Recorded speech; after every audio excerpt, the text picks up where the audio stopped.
Hey people, what's going on? This is my first ever contest entry video, and it is for JP's Budget Collecting.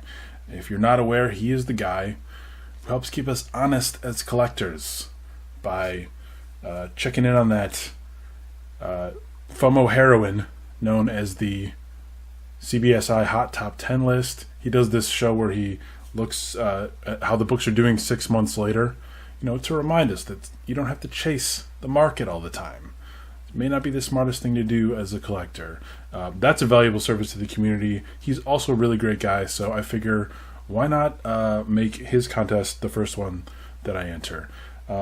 He wanted us to do two things.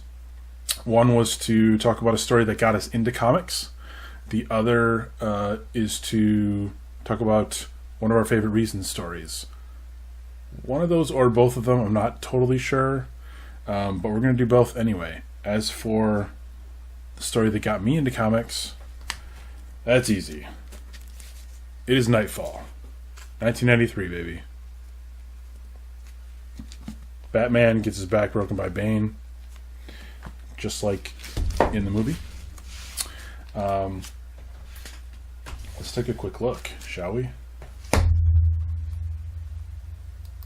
See how this works. It's a really great jumping on point for Batman fans, like 13-year-old Adam in 1993.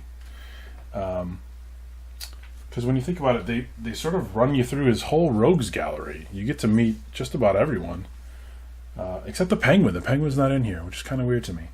But start things off with part one. You get the Mad Hatter. Sweet Kelly Jones signature there that I got at Motor City Comic Con as a teenager. Part two, Amygdala is sort of teamed up with the Mad Hatter. You don't see much of Amygdala, do you? Kind of a minor character. This is probably his biggest storyline. Mr. Zaz, always like some Mr. Zaz. Got the Joker and Scarecrow in part 5. Love this cover with the fire. So cool.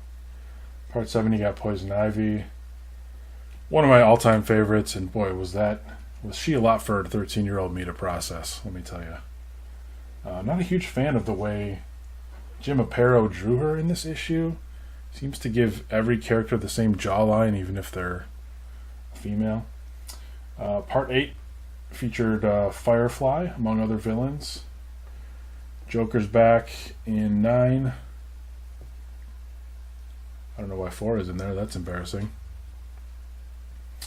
Part 10. This may be my favorite Batman cover of all time, which is kind of saying something. I mean, I just thought it was great how you get the water that's going into his mouth. The rats are climbing on him. It's crazy, man. Love this cover. Part 11, the big one. Breaking of the Batman. Whole bunch more Bane in number 12. Then we sort of skip back to some flashbacks in these showcase issues, 13 and 14. Little Two-Face story there. Kind of a weird looking Batman, isn't it? 15 has a little Catwoman. I don't really care for that cover. Look, there's a weird look on Catwoman's face there. Then we got Jean Paul Valley taking over the mantle of the Bat for some reason instead of Dick Grayson. I'm still not very accepting of the reasoning there, but whatever. I'm missing 18, and we got 19 is that sweet Joe Quesada cover and the downfall of Bane, where Jean Paul uses his venom against him. Pretty cool. This is a cover that Bueller would love. Look how shiny it is. Yay. Nightfall, folks. Great story.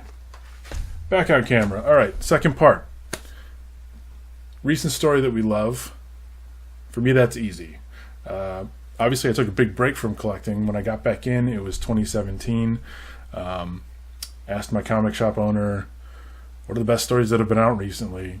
Right away, I heard The Vision, which was the previous year, 2016. If you don't know, it was a 12-part maxi series written by Tom King back in 2016.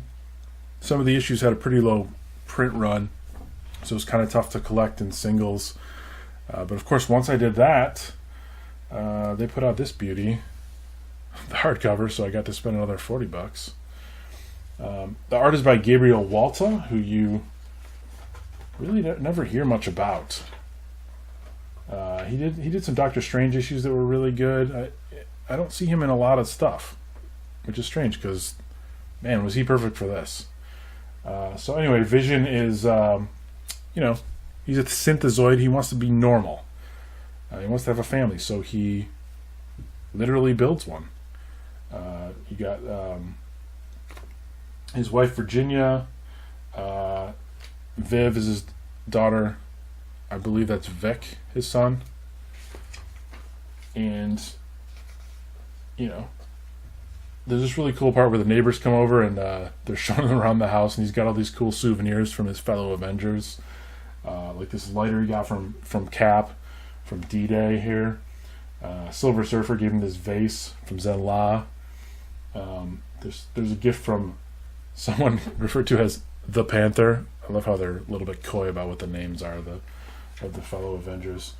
So anyway, probably my favorite part of the book was in issue 1 here, where they're in the kitchen discussing the neighbors' behavior after the neighbors leave, and Virginia says they seemed kind, and Vision, who's a little bit more up on how humans talk, said actually it is proper to say that they seemed nice, which I just thought that was perfect. That was like unlike anything that I had read in a comic before, and I loved that dialogue so much that I decided to get this made, which I wore to C2E2 in 2018 when I met Tom King. Of course, I was wearing it. He was amused. It was cool. So yeah, I'm a dork. Huge dork. Go me. The Vision by Tom King, great book. Let's take a look at a couple other things that I loved about this book.